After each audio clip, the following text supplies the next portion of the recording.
king of the monsters. One of, if not the most well-known giant movie monster of all time.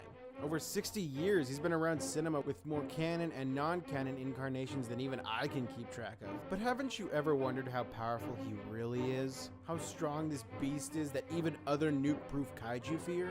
We're gonna be looking at them. And no, I don't just mean this version or that version or even that one. We're gonna be looking at all of them! This is a special occasion.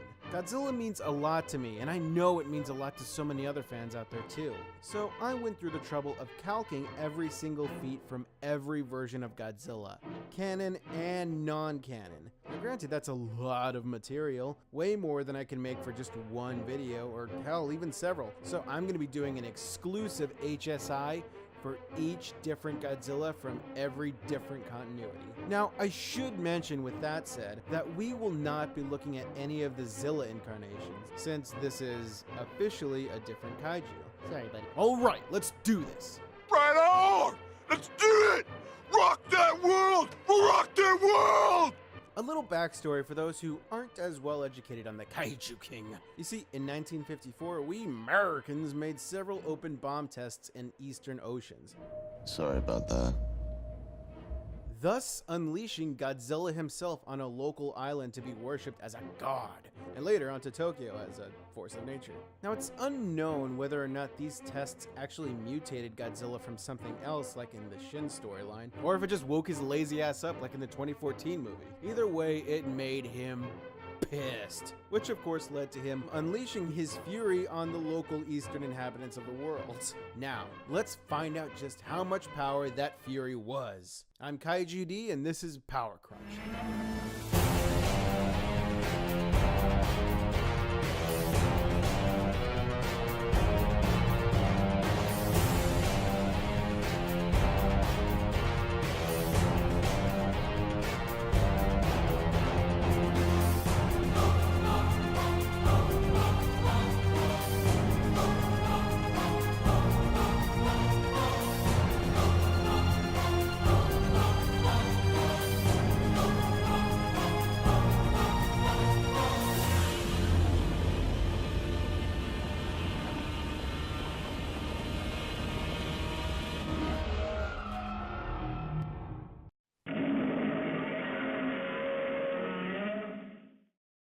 Status quo. Let's start with his strength feats. Yeah, believe it or not, the giant 20,000-ton radioactive dinosaur monster has superhuman strength. He's powerful enough to rip buildings apart as if they were cheap movie set pieces. His footsteps can shake the ground and crush entire bridges underneath his foot. We also see him bite through the steel beams of a tower and throw a train car like it was broccoli he didn't order. But his most impressive feat is where he just randomly goes over here and is like, fuck this bridge specifically. Now, let's count this fucker. Godzilla's height is 50 meters. By pixel scaling, we find the length of the bridge is 85.15 meters, and the height is 3.19 meters.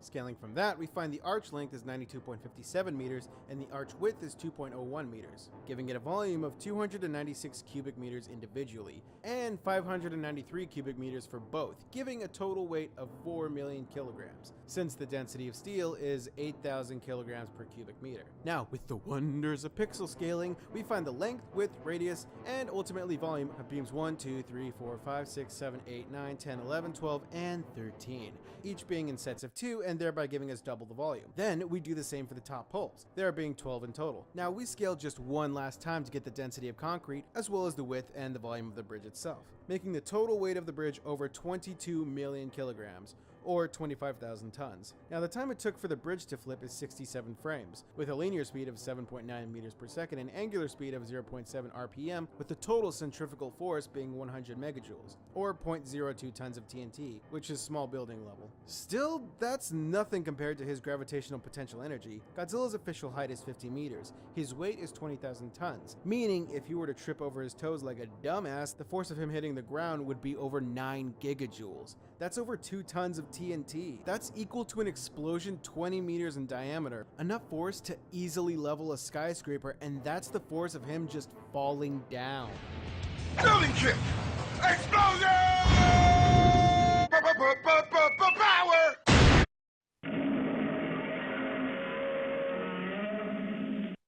Now, that's all well and good for strength, but is this lumbering behemoth all muscle, or does he have some speed to back up that power? Fortunately, we have a clear-cut view of his walking speed. By scaling from his height, the distance he moved was about 50.89 meters, with the time frame being about 319 frames, giving us a walking speed of 8.5 miles per hour. Wow, that is pitifully disappointing. But fortunately, there is one clip of his tail waggling all over the place that looks promising. So let's look at that. The time frame of this clip is 6 frames. The length of his tail is 50 meters long. In frame 1, the distance from the tail to the bottom right corner of the screen is 5.55 meters. In frame 6, the distance is 11.33 meters, meaning it moved 5.78 meters in 240 milliseconds, which gives us a speed of 23.13 meters per second. Again, a little underwhelming, but that still is superhuman.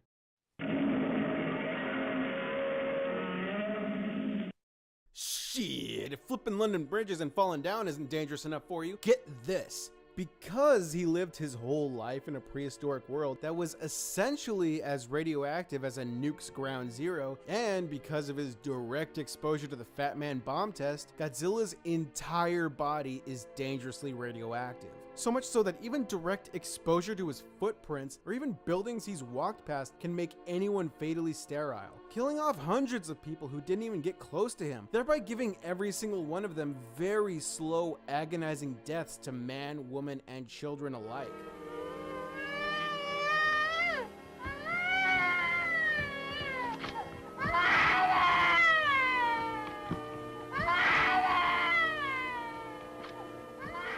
Oh, boo-hoo, you pussy. If you still think that wasn't dangerous enough, don't worry, we're just now getting to his atomic breath. Yes, for any newcomers out there, Godzilla's most famous and deadliest trademark is a concentrated nuclear-powered flamethrower he breathes from his gullet. It's hot enough to melt the top halves of 2 electrical towers made of galvanized steel, which means it has a temperature of at least 1,370 degrees Celsius. But that's way too vague. Let's get to the calcin. The 2 towers, according to the manufacturers, are 30 meters tall. By pixel scaling, we find the base height for them is 17.96 meters. Then we use that to find the pole's length, diameter, and radius, which gives us a volume of 0.024 cubic meters. The density of galvanized steel is 7,850 kilograms per cubic meter, which means the weight of one pole is 100.4 kilograms. There are 12 poles for each of the 11 cubes Godzilla melted, giving us a total mass of 24,000 kilograms and a volume of 3 cubic meters. Then we factor in the tall pole's length, diameter, and radius, giving us a volume of 0.95 cubic meters for each of the 4 per tower, leading to a total of 7.6 cubic meters, and a mass of 59,660 kilograms for both. Then we do the same for the 4 tower top poles individually, giving us a total volume of 0.084 cubic meters and a mass of 659 kilograms. Then we move on to the, I don't care what they're called, wing poles, I guess, to get its length, radius, yada yada, you know this shit, to get 0.11 cubic meters and 863 kilograms per pole. But there's 64 of them, and yes, God help me, I double checked to make sure I got the count right. Bump it up to a total of 6.93 cubic meters and 55,264 kilograms for the wing poles in total. Finally, we do the same for the support poles and get 0.066 cubic meters and 5,181 kilograms for every 24 of the wing support poles, for a total of 1.584 cubic meters and over 12,000 kilograms. Now 5 cubes melted for Tower 1, which is 11,000 kilograms, and 6 for Tower 2, which is 13,500. Now according to holidayweather.com, the average temperature in Japan during November, which is when this movie was released, is 12 degrees Celsius. The melting point is 1,370 degrees Celsius, which means the temperature difference is 1,358 Kelvin. Whew. Now all we have to do is add up the total mass for the tall tower, top tower, small poles, and wing support poles to give us a total volume of 11.36 cubic meters and 89,172 kilograms. TLDR, that is 98 tons of pure steel Godzilla melted with his breath.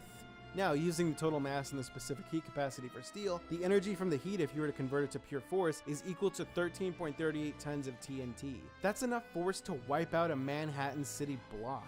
But that shit is nothing compared to what he does here. His atomic breath is so powerful, so heated, that it boiled a section of the ocean he was swimming in and then combusted a cargo freight ship on contact. Yeah, damn! I know, but we gotta calc it first. Average length of freight ships are around 289.56 meters. Using that, we find the diameter of the water boiled is nearly 800 meters, and use a hemisphere baseline to get a volume of 130 million cubic meters. The density of seawater is 1,024 kilograms per cubic meter. That means he was boiling 150 million tons of salt water. Next, we find the heat energy needed to boil that much water using the initial temperature, the final temperature, the change in temperature, the mass, and specific heat capacity, which is 25 petajoules.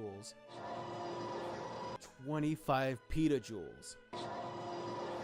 Guys, that's 11 megatons. That heat is enough to destroy a small city. If it was converted to pure force, that would be equal to an actual high-caliber nuclear explosion that's 2.2 kilometers in diameter. BTW, this also scales directly to his durability, of course, since Godzilla was literally bathing in the epicenter of that shit for God knows how long, and with no adverse effects to his body, plus his throat literally has to withstand the force of that breath every time he exhales it, so yeah, duh. Enough of that, let's add up the numbers and facts and see just how powerful 54 Godzilla really is.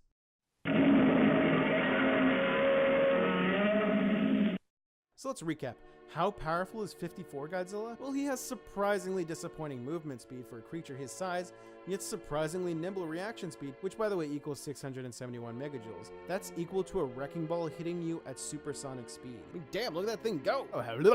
By proxy of his size alone, he's strong enough to flip bridges and bench 25,000 tons. If he were to trip over his toes and fall on you, that's the same amount of force people use to level skyscrapers. Therefore, large building level striking strength with Class M lifting strength. That's nothing compared to his atomic breath, which is 11 megatons, city level destructive capacity. Considering his range in AoE, that does not necessarily mean he can wipe out entire cities. Anything with below megaton class style nuke-proof durability would be incinerated by his flame breath, which also happens to be over 1,000 degrees Celsius, so good luck living through that. And of course, it also applies to his durability, since he was basically chilling in there like a gross naked old man settling into a hot bath. Even if you were to try and harm him, you would get radiation poisoning and die a slow, painful death from being too close to this motherfucker. And that's it for today. Stay tuned for more Godzilla videos, guys, because I'm going through every version. It's going to be a Godzilla marathon. Also, just a quick announcement, I'm going to be uploading a lot more consistently. I'm going to try and shoot for uploading every Monday, Wednesday, and Friday each week. If you want to, feel free to subscribe and follow me on Twitter. I don't have a whole lot of people.